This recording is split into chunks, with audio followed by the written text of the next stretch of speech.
Hey y'all, yes, you saw that right. My husband made me sick. So I have Ehlers-Danlos and a couple of other autoimmune disease, and I have flares. I have flares just one day, like in Vegas. I was able to tan and be out in the sun all day long, every single day. And then our last day there, I went out in the sun and I broke out into a huge rash. You know, you never know what your body's going to do, but for the most part, you can somewhat control your flares, right? So I would always flare up really, really bad when he was home, and we couldn't figure out why other than it was him that was making me sick. And so I would end up where I had a full-on flare. And a flare for me, everybody's flares are different, just so y'all know. But a flare for me is like, I hurt right now. I hurt every single day, so that's beside the point because I have severe osteoarthritis and I have really bad spine problems.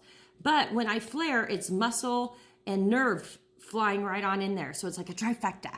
And so it's like my whole body's one big root canal. Okay. So that's kind of how it is. And then if you add bad food to it, oh my God, I'm doubled over. So anyway, back to how my husband made me sick.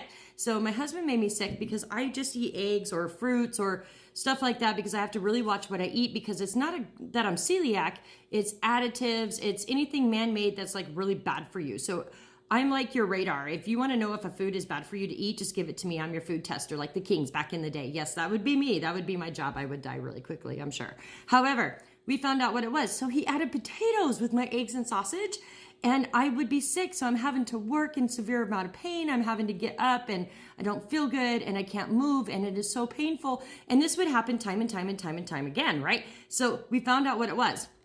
Vegetable oil. Yeah. Take a look at that. So I can eat potatoes, but he was using vegetable oil to fry up the potatoes. Read the back. Da, da, da, da, da, da, da, da, da. See all that red right there? Yeah, okay, not good. Okay, and not good for you. So we thought and we tried to see if it was this vegetable oil. So we went out and bought olive oil. We went out and bought this hard coconut oil. And then we went and bought this avocado oil. And then we went and bought my little gem right here, liquid coconut oil. So I don't cook, okay? I cannot cook. If it doesn't come in a can or a box, I'm just not gonna, it's just not gonna happen, all right? I'm one that, you know, I can't make Jell-O, okay? Jell-O's not that easy. It has simple directions, I understand, but it just does not work for me. So I don't do that, right? So when he comes home, he is the chef. And that's how come I was getting sick every single time was this vegetable oil. So he started cooking with all of these and not using the vegetable oil. And I have been pretty much, for the most part, minus some days because I live in a very cold area, flare-free for 4 weeks now. And I am really liking it. Now, that doesn't mean I'm not going to flare up because I have mast cell. I can flare for just breathing wrong that day. Who knows, right? But I will tell you, I used this 2 days ago to make blueberry muffins instead of this. And look at that. They are still just as soft. This is the last one because my daughter ate all the rest of them. But this is the last one. And the other thing that we made is supposed to turn with me. It's not turning. I will just turn it with me. There we go. Hi. Okay, so the other thing that we started doing is, okay, you know, number one, where'd it go? I had it out. Oh, it's right here. I shot a video before this one and it totally bombed, so I'm redoing it. But anyway, we made butter. So butter should not be sitting in your fridge for 6 months to a year. Okay, I'm just telling you that. It's not normal, all right? So stop it. So we have been making our own butter and we use whipping cream and then we use a food processor. Make sure you get all the buttermilk out. It's absolutely easy to do. And it fries up your food, put it on your bread, toast your bread, and it's not greasy. Freaking phenomenal. The other thing that we switched up is our cheese.